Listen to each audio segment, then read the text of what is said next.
Y vamos a conversar con una persona que acaba de sacar un libro, a mí me encantó, y por eso creo que es un libro que va mucho más allá de los gustos individuales. Es un libro que, y por eso te traje, Juan, y te invité, es porque es un libro que se requiere conversar, porque de alguna manera hay muchas cosas acá que habían sido suplantadas por otro tipo de variables, que lo vamos a conversar. El libro se llama Siento, luego existo, haciendo una paráfrasis de la frase de Descartes, claro, ¿no es cierto? Claro. Siento, luego existo, el devenir humano a través de las emociones. Tú eres profesor universitario, has estado mucho tiempo escribiendo sobre temas que tienen que ver con la ciudadanía, con la filosofía humana. Y la pregunta es, ¿por qué quisiste relevar, en este caso, en el título, relevar los sentimientos, los sentidos más que, como lo hace Descartes, la razón, la inteligencia, si tú quieres? Sí, es un poco pretencioso. Bueno, gracias por la invitación, por cierto. Y gracias por poder conversar de esto. Y el punto es que René Descartes es un gran gigante y que puso y que ha marcado, ha seguido la tradición de poner el peso en el pensamiento.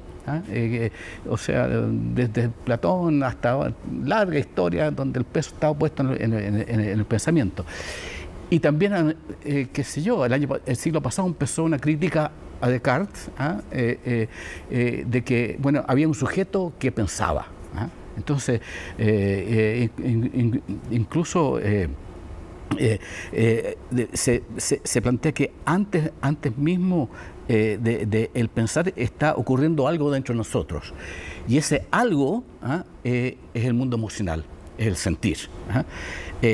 Y en eso se ha trabajado muchísimo, pero ha seguido la tradición de lo que cuenta exclusivamente el pensamiento, esta idea de que el ser humano es un animal racional y animal emoción y racional pensamiento. Y eso es algo que está siendo superado por la investigación, creo que está haciendo mucho daño actualmente y creo que es necesario instalar una conversación en el devenir del ser humano. A ver, ahí hay una parte que me llamó la atención. ¿Por qué el no prestar atención, por ejemplo, a el mundo emocional que tú hablas, tal cual como está ocurriendo, podría causar un gran daño o ser causante de situaciones perjudiciales para la vida humana?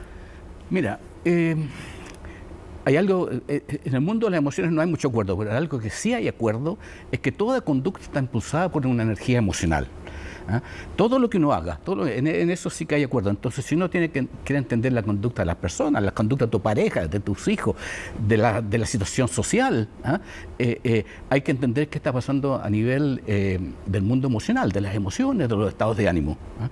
Entonces, no prestarle atención a eso es no saber por qué uno está haciendo lo que está haciendo.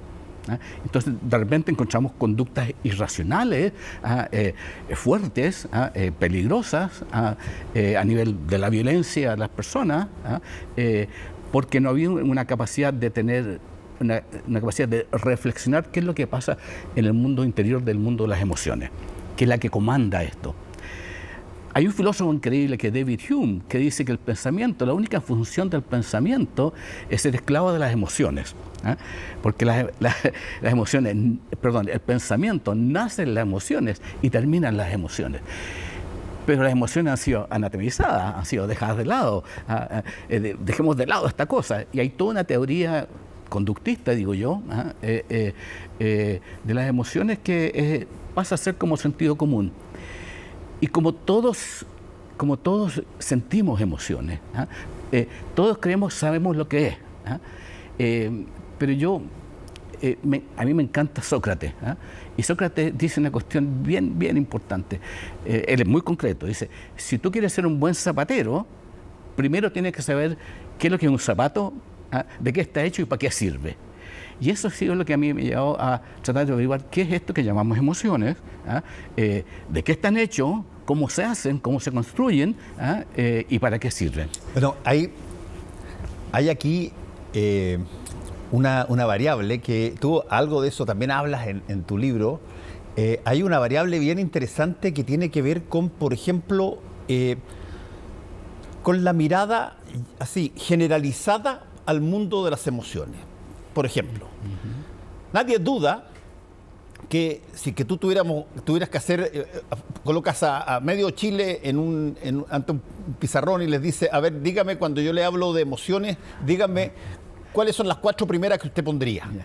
Y tú vas a tener el amor, vas a tener el miedo, vas a tener los celos o vas a tener, qué sé yo, la codicia. No sé si que alguien va a salir o va a decir eso, digamos, pero básicamente las emociones son tratadas como una situación que prende una lucecita sobre algo que impactó, solo que se toma sin mucha reflexión. Se toma, oye, pero te enamoraste. ¿Ya?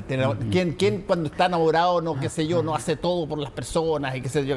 ¿Qué tanto la emoción controla la conducta o puede controlar la conducta? O sea, como dije recién, o sea, la conducta depende de lo que está pasando en el mundo emocional. Y si es que uno no sabe lo que está pasando ahí, no sabe por qué está haciendo lo que está haciendo. Ahora, las emociones son de una rapidez y nos ocurren, ya, nos ocurren. Pero el tema sería preguntarse, bueno, esto que tú dices, estas 4 o 5 emociones, antes le preguntas a la gente qué son las emociones, son reacciones automáticas, qué sé yo. Eso corresponde a una teoría inconsciente de las emociones. Y lo que se trata de este libro, que está bastante fundamentado, creo, es que nosotros construimos las emociones. Somos responsables de nuestras propias emociones, que las hemos ido aprendiendo. Distintas personas reaccionan de manera distinta ante el mismo evento, eso como se sabe. Entonces, la idea es que las personas puedan tener la capacidad de dar como un paso para atrás y ver primero, sentir, darse cuenta qué me está pasando, qué es aquello que me está pasando. Si uno dice, por ejemplo, me está dando rabia, ya, pero ¿qué es eso? ¿Es enojo? ¿Es una molestia? ¿Es una irritación? ¿Es una furia? O sea, hay todo un universo que hay que explorar y tratar de entender de dónde viene. Hay toda una corriente que dice que son innatas, que hay positivas, que hay negativas, y que es un poquito el sentido común, y que es del mundo inconsciente y que viene de los genes, y por lo tanto no hay nada que hacer sino reprimir o premiar o castigar, así, que ha sido un poco la reacción que tienen normalmente los profesores o los gobernantes ante de eso te quería preguntar, porque la otra es que comprender que somos nosotros los que hemos creado nuestras propias emociones, una visión de conciencia, que las construimos. Te quería hablar, porque tú hablaste de los gobernantes, que es una cosa bien interesante. Cuando tú haces un programa de gobierno, estoy inventando, haces un programa de gobierno, ¿cuál es el objetivo de un programa de gobierno leído por una persona que va a ser sujeto de ese programa de gobierno? Por ejemplo, si es que a ti te dicen, voy a inventar, pero a ti te dicen que vas a aumentar el empleo en determinada cantidad porcentual, o vas a generar nuevas, por ejemplo, nuevas actividades que vienen, por ejemplo, el hidrógeno verde o una serie de cosas más allá.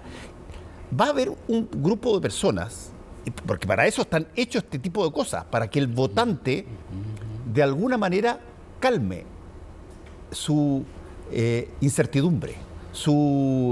Todos los votantes votan, o la gran mayoría de ellos votan, creyendo que la persona por la que votan va de alguna manera a generarle algún grado mayor de tranquilidad si le salen las cosas que quiere hacer.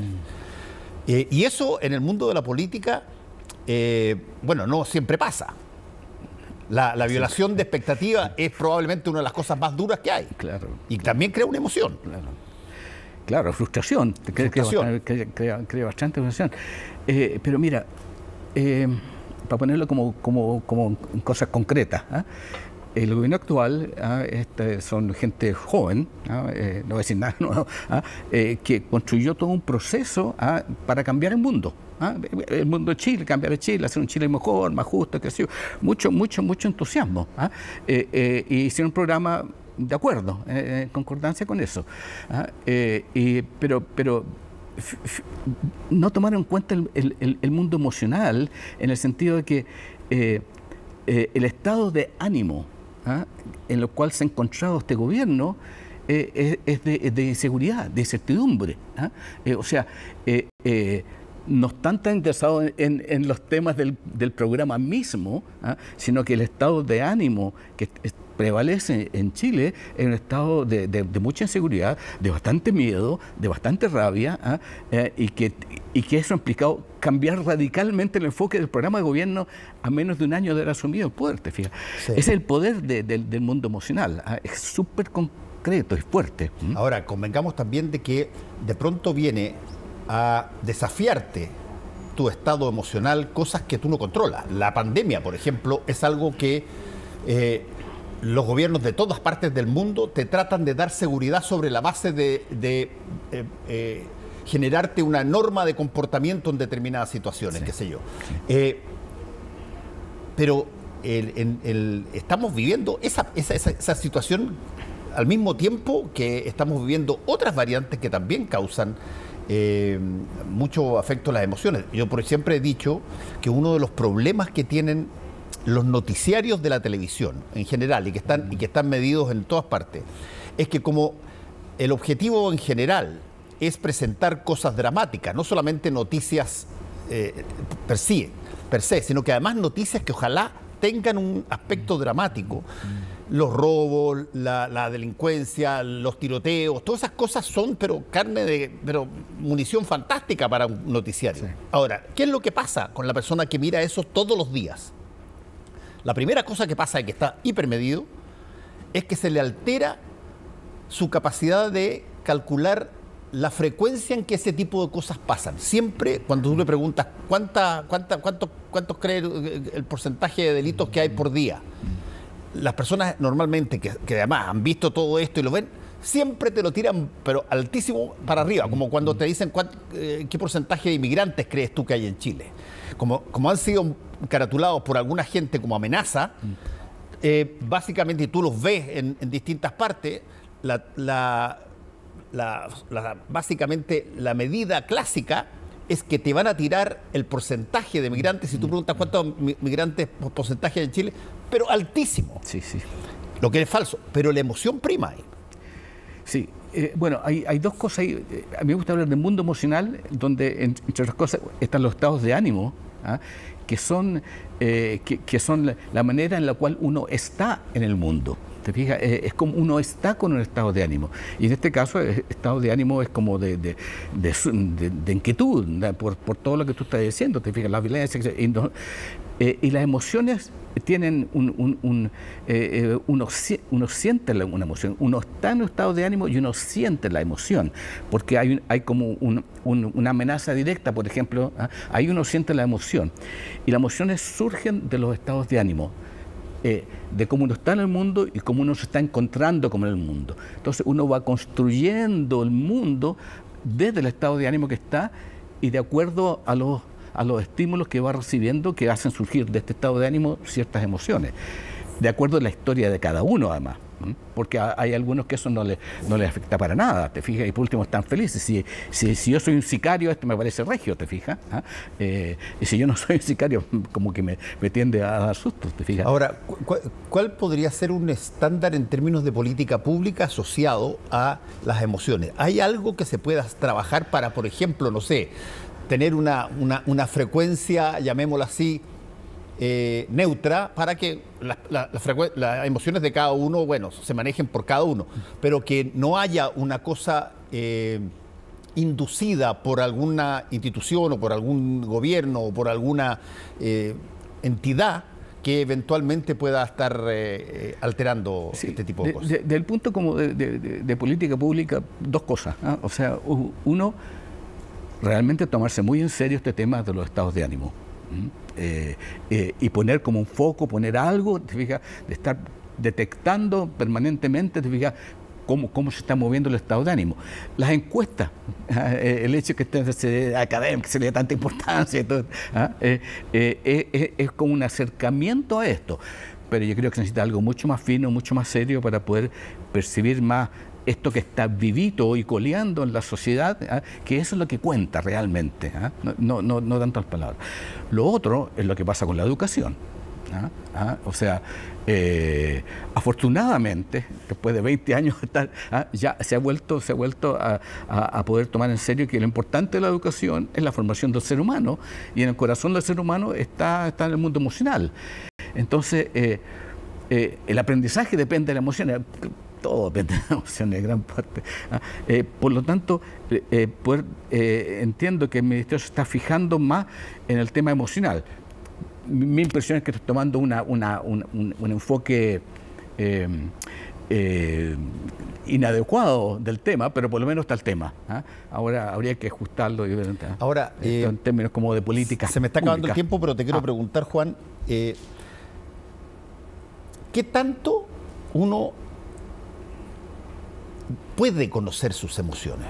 Porque una de las cosas que pasan es que, por ejemplo, te voy a poner el caso mío. Yo, desde chico, le tengo miedo a los temblores. Entonces, cuando se empieza a zarandear todo, automáticamente yo, ahora estoy más tranquilo, pero antes salía, pero te viene una cosa que tú no es una cosa para la cual alguien que te explique, si tú quieres, gráficamente cómo son las capas tectónicas y que y no hay gran problema en esa... Sí. No sirve. No sirve. ¿Cómo se trata el tema de las emociones? Bueno, con introspección. Como pueden tomar... yo te voy a decir, a mí me encantan los temblores. Por eso me reí un poco. Lo que pasa es que dentro del mundo emocional hay una cosa que es bastante inconsciente, que son los mecanismos de supervivencia. Sí. Ahora, y que son como los básicos que vienen un poco con la especie.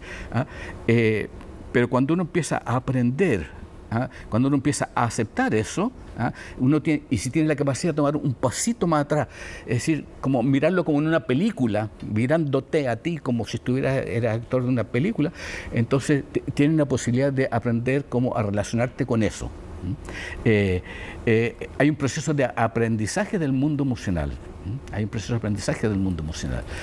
Ahora ahí en el libro hay varias orientaciones, te fijas, que son distintas de las que salen. Déjame plantearte por último un tema que yo lo paso bastante en clases, pero que es un tema bien interesante porque uno lo puede sentir o lo puede entender después de que pasan las cosas como te las voy a describir, pero tiene una carga muy fuerte, que me estoy refiriendo a la disonancia cognitiva, que es básicamente de que tú tienes un pensamiento o una creencia o algo que es lo contrario a tu conducta. Tú dices que quieres ser saludable y le recomiendas a todo el mundo que sea saludable y te fumáis 2 cajetillas de cigarrillo. Esa discrepancia o disonancia, lo que te dice básicamente la academia y los estudios, es que tú tiendes a resolverla justificando la conducta, más que valorizando la idea de la salud. Sí, sí. ¿Qué tanto en el mundo de las emociones pasa una cosa similar? Sí, mira, usted piensa, por ejemplo, en la droga. Sí. O sea, todo este mundo que tú dices de más de racional, bueno, tú no lo puedes decir a un drogadicto, mira, esto te hace muy mal, oye, fíjate, si tú sigues tomando droga, vas a terminar mal, mira, hay tantos ejemplos que soy yo, tienes razón, no lo voy a hacer. No funciona así nunca. Lo único que puede modificar la conducta que tiene su origen en el mundo emocional es otra emoción.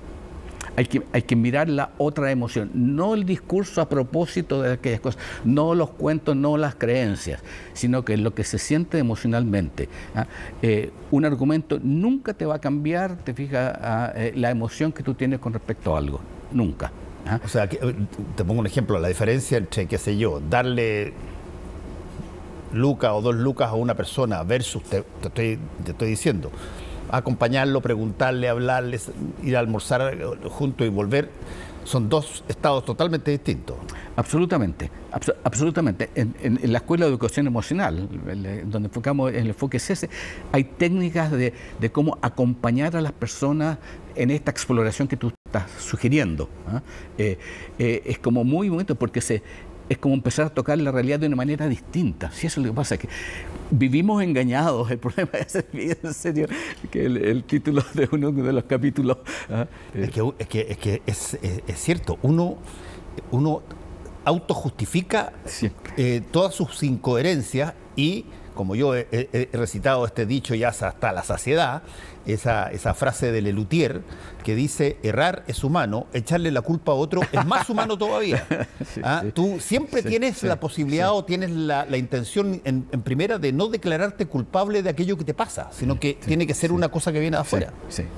Y lo que nosotros decimos que uno es responsable de lo que le pasa. Uno no es nunca el empedrado. Pero eso hay un giro en la comprensión, a lo que decía Sócrates, de lo que son las emociones. ¿Ah? Tiene una capacidad de relacionarse con ellas. El mundo emocional, y se le da poca esférica, o sea, es como lo decía Aristóteles, ¿ah? O sea, cualquiera se puede enojar, te fijas, y agredir a otra persona. ¿Ah? Lo difícil es enojarse con la intensidad suficiente en el momento oportuno de la respuesta a la persona adecuada en el contexto adecuado. Y si no lo haces, eres un tonto, ¿ah? Porque mantienes el desequilibrio en la sociedad. Él dice que la ofensa da rabia, ¿ah? Entonces pues una desproporción. Para que la sociedad viva bien hay que reequilibrarla, pero hay que saber hacerlo. El libro se llama Siento, luego existo, de Juan Casasus. Ya está a disposición. Muchas gracias, Juan, por haber estado con nosotros. Gracias a ti, Fernando.